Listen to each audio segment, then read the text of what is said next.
Not for real. For real. Let me. I'm in a good mood today, man. So I'll give you guys an actual review of this, you know, album, I guess, whatever you want to gotta call it, the leaks, the release of it. I know a lot of people were saying different things from the fans, and for the first listeners. Apparently this album was a lot of leaks. You know how the Juice WRLD fans always say, man. The Juice WRLD fans say that this man has 3,000 unreleased tracks, and everything they've already listened. I want to know the Juice WRLD stan that has actually listened to every single release, every single 3,000 track that Juice WRLD has released. I want to know who that stan is, because I got a lot of questions for him. I must say, man, this album, aside from me not liking post-hummus albums, man, this album was very ass.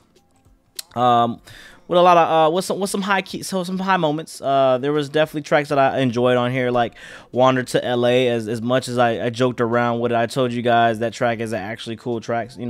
Justin Bieber is a cheat code in the game. Juice WRLD, doing his thing on there. I felt like it was a pretty, kind of Forever 21 kind of vibe. A very feel good type of track. I definitely say if that was, it just didn't sit right with me. But if he was alive, it would be cool. It would definitely be a cool track, and it probably already did top 5 in the Billboard, no matter if he was alive or not. But I thought that was one of the better tracks on the album, along with Feline with Polo G and Trippie Redd. It's crazy the feature tracks on here, which were only about 2. Well, there's 3 of them, but 2 of the tracks, the ones with Polo G and Trippie Redd, and the one with Justin Bieber. Those 2 tracks were the better tracks on this album. That's just how I felt about it. I felt everything else was kind of like either out of touch, or kind of just really unfinished, or it was just like all over the place. I'm just not really understanding what the whole concept of the album is, or what direction the label, or Bibby, or whoever, his girlfriend Allie, whoever the fuck is handling the motherfucking situation. I just don't really understand what direction they're trying to go in. The tracks like Already Dead, which I thought was probably the worst, like out of touch tracks. A lot of people said that I was making fun of Juice WRLD passing away, and a dead man, or walking on a dead man's grave. But they're just kids, man. They can't really understand the bigger picture, and they can't really listen to context clues and understand where I was coming from. I'm really shitting on the label at the end of the day. I'm mad that I gotta explain that, but I'm really shitting on the label. Obviously, I love Juice WRLD, man. I was a Juice WRLD fan when he was alive, and still am. But all this post-hummus shit, I just don't really appreciate it, and I will continue to not appreciate and continue not to support. But when you have tracks like Already Dead, which I thought that was just so out of touch. They follow up with Doom, which I feel like Doom is probably the worst. Like that's one of the most like how people were mad at me for laughing at Already Dead, but like how can you listen to a track like Doom and it's kind of just crazy. It's like the perfect way I described it when I did the reaction on YouTube, or not on YouTube, on Twitch, is it's like the episode of Dave Chappelle when he did the Tupac skit. I don't know if you guys watched that. You should go watch it. It was on the after show, season 2.5 or 3 or whatever you want to call it. But look, like basically Tupac was explaining everything in his music, like I died a long time ago. Dave Chappelle, that ain't your wife. He was basically rapping songs as if he was alive in the present when he was not. It's just really kind of crazy. I understand that he has a lot of tracks. That's the thing too. If Juice WRLD has 3,000 tracks, why not release tracks that are uplifting, or tracks that are going to be sad, but talk about a general sadness or a general depression? Not like shit like, hey man, I'm gonna take these drugs, I'm gonna die hard, I'm gonna pass away and fuck my life type shit. Like, I understand that Juice WRLD does a lot of that, but come on, man, like you can't really be out of touch like that. And for basically Juice WRLD and stands and fans to eat that shit, I'm like, yeah, that shit is so fire, we love that shit. But then to get mad at me because I'm laughing, not at Juice WRLD, Juice WRLD saying that he wants to die, but at the fact that the labels are basically putting this out there. They're putting this product out there, and they're basically saying like, we gonna get these niggas. This is going, yeah, Juice WRLD, talk about killing yourself, bro. Because yeah, that's exactly what we want to hear, right? Apparently that's what y'all want to hear, but again, I'm not here to try to appease 16-year-old, 17-year-old kids, man. At the end of the day, man, I'm gonna do what I do. I just think that that's kind of out of touch from the label, man. From a label standpoint, that they could definitely release some other tracks that could still be sad, but it doesn't really have to deal with, you know, his exact situation on how he passed away. It's really a tough topic, and people are still kind of mourning and trying to get away from the fact that, you know, their favorite artist has passed away, and yet you guys kind of just keep shoving down their throat like, hey, here's a documentary. This motherfucker killed himself. Continue to be reminded, hey, this man took drugs. He did all this, and in the documentary, which I did low key kind of watch for a little bit, they made him low key look like a junkie. I mean, I don't mean to say that, you know, respectfully. They made him look like a junkie, which I feel like is kind of crazy when you look at, like, you know, you're supposed to be kind of putting some shine on someone's life, and, you know, you're going at it in a negative connotation. I'm just kind of like, damn, do they really at this point really care? I don't know, man. My favorite part of the album, I would have to say, is, you know, the Eminem Speaks and the Juice WRLD Speaks. I thought those were pretty tight kind of tributes or interludes. I love the way, you know, just like that felt genuine, man. That really felt heartfelt.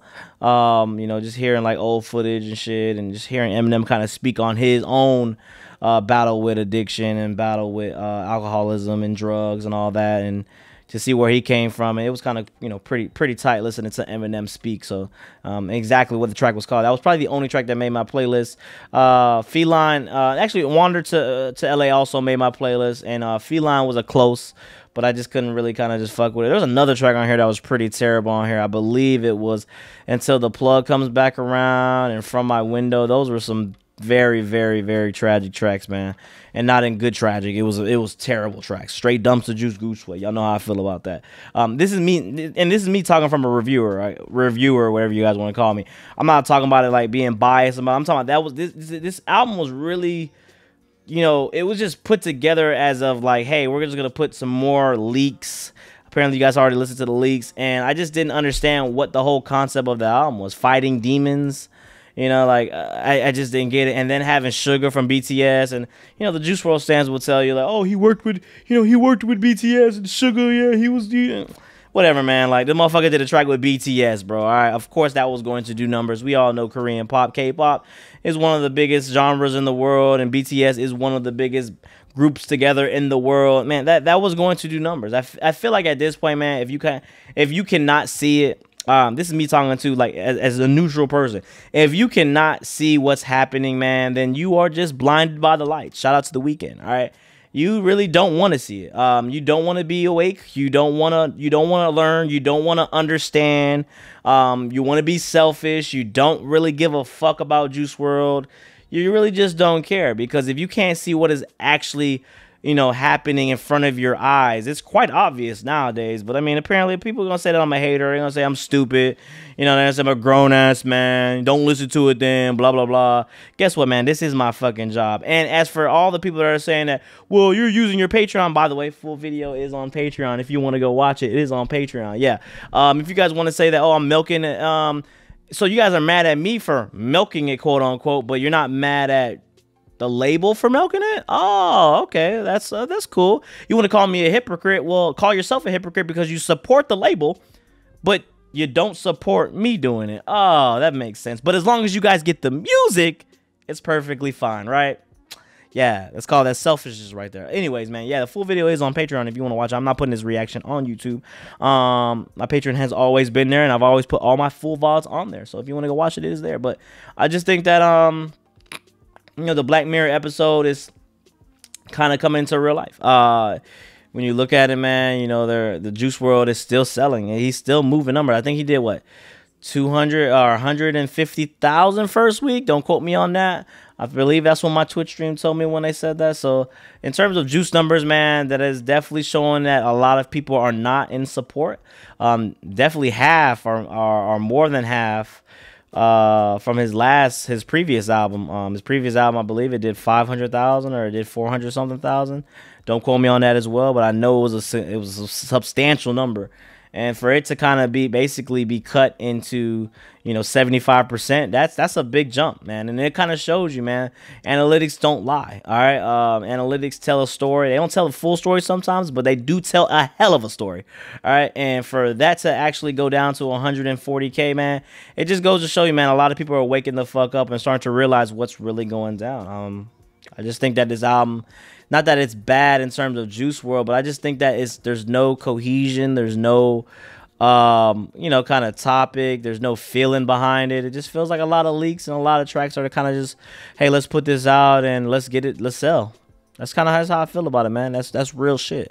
That's not me coming from a negative. That's not me coming. I'm not mad. I'm happy. I had a great end of the year. December was a fucking blast for me. All right, so I'm chilling, man. So I just don't understand, man, how many times they're gonna do this. And apparently there's another album coming out, the album with X, which is I find fucking insane. But the album with X, and then the Party Never Ends. We all know Travis Scott, you know, but the Party Never Ends again. Yeah, you know what it is. So that's supposed to come out. And apparently, Fighting Demons Deluxe is also supposed to drop as well. So it's just funny at this point. It's kind of laughable, but at the same time, though, we're gonna continue to review it. I mean, if they want to keep dropping, then Meami's gonna keep popping. All right, that's what we're gonna do. So this has been your boy Dev, man. Let me know how you guys feel about the album. Truly, I want to truly know how you guys feel about the album, how you guys feel about the situation, how you guys feel about the track choice. Do you think the label's out of touch? Do you think that they just truly don't give a fuck at this point? All of the above, man. I really want to hear how y'all feel about it, man. It's been a while since I've done a regular video. You know, this kind of feels weird. I'm not actually talking to, you know, on a live stream talking to people, so it feels kind of weird doing this this kind of style. But yeah, man, just let me know how y'all feel about that, man. Get in the comments below, let me know what you think. Don't forget, follow me on social media, what you hear. Full video is on Patreon. If you want to watch it, it is not going on YouTube, so that is that. 3,000 likes, new font on the wall. And until next time, man, hopefully you guys had a great Christmas. Hope you guys have a happy new year if I do not make these list videos before then. But until next time, man, it's more Dev. We out.